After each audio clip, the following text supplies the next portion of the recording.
राधे राधे। मेरे सभी सनातन प्रेमी मित्रों का वैदिक मित्र चैनल पर हार्दिक स्वागत है। मित्रों, आज हम एक ऐसे विषय पर बात करने जा रहे हैं जो आधुनिक समाज में बहुत सामान्य हो चुका है, लेकिन हमारे धर्म शास्त्रों में से लेकर बहुत कड़े नियम हैं। वह विषय है मदिरापान यानी शराब का सेवन। आजकल देखा जाता है सोशल ड्रिंकिंग के नाम पर इसे स्वीकार किया जाता है, लेकिन क्या एक सनातनी होने के नाते, एक द्विजाति होने के नाते हमें इसका सेवन करना चाहिए? हमारे ऋषि मुनियों ने, जिन्होंने जीवन के हर पहलू पर गहन चिंतन किया है, उन्होंने मदिरा के बारे में क्या कहा है, आज हम किसी की सुनी सुनाई बातों पर नहीं बल्कि सीधे शास्त्रों के प्रमाण पर बात करेंगे। हम देखेंगे कूर्म पुराण, पद्म पुराण और महाभारत के वो श्लोक जो स्पष्ट करते हैं मदिरा केवल शरीर ही नहीं बल्कि आत्मा का भी नाश करती है। चलिए सबसे पहले देखते हैं कि शास्त्रों में मदिरा के प्रति क्या दृष्टिकोण रखने को कहा गया है। कूर्म पुराण और पद्म पुराण में यह श्लोक आता है जो आप अपनी स्क्रीन पर देख भी सकते हैं। अदेयम चाप्य पेयम च तथैवास्पृश्यमेव च द्विजातीनां मनालोक्यम नित्यम मध्यमति स्थिति। मित्रों, यह श्लोक बहुत कठोर सत्य सामने लाता है। यहाँ लिखा है अदेयम, अपेयम, अस्पृश्यम, अनालोक्यम।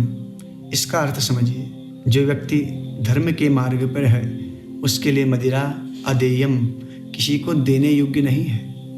अपेयम, पीने के योग्य भी नहीं है। अस्पृश्यम यानी छूने का भी निषेध बताया गया है, छूना भी नहीं चाहिए।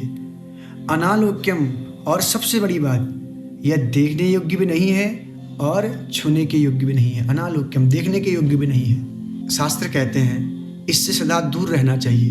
यही सनातन की मर्यादा है। आगे कहा गया है तस्मात् सर्व प्रकारेण मद्यम नित्यम विवर्जयेत् पीत्वा पतति कर्मभ्यस्त त्वसंभाष्यो भवेत् द्विजः। इसलिए हर प्रकार से, पूरे प्रयत्न से इसका त्याग करें, क्योंकि जो द्विज इसे पीता है वो अपने श्रेष्ठ कर्मों से पतित हो जाता है, गिर जाता है, उसके सारे पुण्य नष्ट हो जाते हैं। शास्त्र तो यहाँ तक कहते हैं कि ऐसा व्यक्ति असंभाष्य हो जाता है, यानी उससे बात भी नहीं करनी चाहिए। यह इतना बड़ा पतन माना गया है। आप लोगों के मन में प्रश्न आ सकता है कि आखिर इतनी बड़ी कठोरता क्यों? थोड़ा सा पीने में क्या हर्ज है? कई लोग कहते हैं थोड़ा तो पी लेना चाहिए। इसका उत्तर हमें महाभारत के अनुशासन पर्व में मिलता है। वहाँ स्पष्ट वर्णन है धृतिम लज्जाम च बुद्धिम च पानम पीतम प्रणाशेत एवं बहुविधा दोषा पानपे संति शोभने केवलम नरकम यान्ति नास्ति तत्र विचारणा। अर्थात महाभारत स्पष्ट वर्णन करता है मदिरा पान करने से मनुष्य की 3 सबसे बहुमूल्य संपत्तियां नष्ट हो जाती हैं। कौन कौन सी? बड़े ध्यान से सुनेंगे। धृति यानी धैर्य, संकल्प शक्ति। लज्जा यानी शर्म, संकोच, जो सामाजिक मर्यादा होती है वो भी नष्ट हो जाती है मदिरा पीने से। और बुद्धि यानी हमारी सही और गलत में भेद करने वाली जो विवेक शक्ति है, विवेक भी नष्ट हो जाता है। मित्रों, जब बुद्धि और लज्जा ही नहीं रहेगी तो मनुष्य क्या होगा? पशु के समान हो जाएगा। इसलिए श्लोक की अंतिम पंक्ति कहती है केवलम नरकम यान्ति नास्ति तत्र विचारणा, कि ऐसे व्यक्ति केवल नरक को प्राप्त होते हैं। इसमें कोई विचार नहीं करना चाहिए, संदेह नहीं करना चाहिए। यह हमारे शास्त्रों की सीधी चेतावनी है। एक और बात मैं आपसे कहूँगा, हमारा जो सनातन धर्म है केवल दंड नहीं देता, वह सुधार का मार्ग भी हमें बताता है, कैसे हम अपने जीवन को सुधार सकते हैं। अगर किसी से अज्ञानता में भूल हो जाए तो क्या करें? तो कूर्म पुराण इसके लिए उपाय बता रहे हैं। वर्णन आता है सुरा भांडो दरे वारी पीत्वा चांद्रायणम चरेत। अर्थात अगर कोई व्यक्ति शराब के पात्र में रखी हुई मदिरा को छोड़ो, किसी जल को भी पी ले, देखिए मदिरा कितनी अपवित्र है।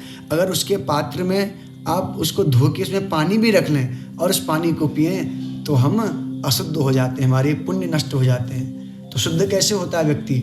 चांद्रायण जैसा जो कठिन व्रत है उसको करने से वह शुद्ध होता है। और आगे कह रहे हैं सुराम स्पृष्ट्वा द्विजः कुर्यात् प्राणायाम त्रयम शुचिः। अगर कोई द्विजातीय गलती से भी मदिरा के पात्र को छू ले तो क्या करे, 3 बार प्राणायाम करे, जिससे उसकी शुद्धि होती है। यहाँ तक शास्त्रों में नियम बताए गए हैं, क्योंकि जब हम प्राणायाम करते हैं हमारा मन भी पवित्र हो जाता है, हमारे शारीरिक मानसिक जो बाधाएं होती हैं वो नष्ट हो जाती हैं। तो मित्रों, शास्त्रों के इन प्रमाणों को देखने के बाद निष्कर्ष बिल्कुल साफ है। मदिरापान एक ऐसा व्यसन है जो धर्म, अर्थ, काम और मोक्ष चारों पुरुषार्थों में बाधा डाल देता है। यह क्षणिक सुख देने के बदले जीवन भर की दुख और आध्यात्मिक पतन को करा देता है, सारा पुण्य नष्ट कर देता है। और मेरा आप सभी से विनम्र हाथ जोड़कर अनुरोध है कि सनातन मर्यादा का पालन करें, सात्विक भोजन करें, सात्विक विचारों को अपनाएं। यदि आप धर्म की रक्षा करेंगे तो धर्म आपकी रक्षा करेगा। आपको यह जानकारी कैसी लगी? अगर अच्छी लगी तो अपने जीवन में इस बात को अपनाएं और कमेंट में अवश्य बताएं कि जानकारी से आपके जीवन में क्या सुधार आया। अगर आप चांद्रायण व्रत या अन्य किसी विषय पर वीडियो चाहते हैं तो हमें अपने सुझाव व्यक्त करें, जिससे कि हम आपके मन के जो भी विचार हैं, जो भी असमंजस है, उसको दूर करने का प्रयास करें और उस सत्य की ओर प्रकाश डालें। आपसे बस यही अनुरोध है, आप इसी प्रकार सत्य सनातन के मार्ग पर चलें और अपने मन को प्रभु के चरणों में लगाएं। राधे राधे, जय श्री कृष्ण।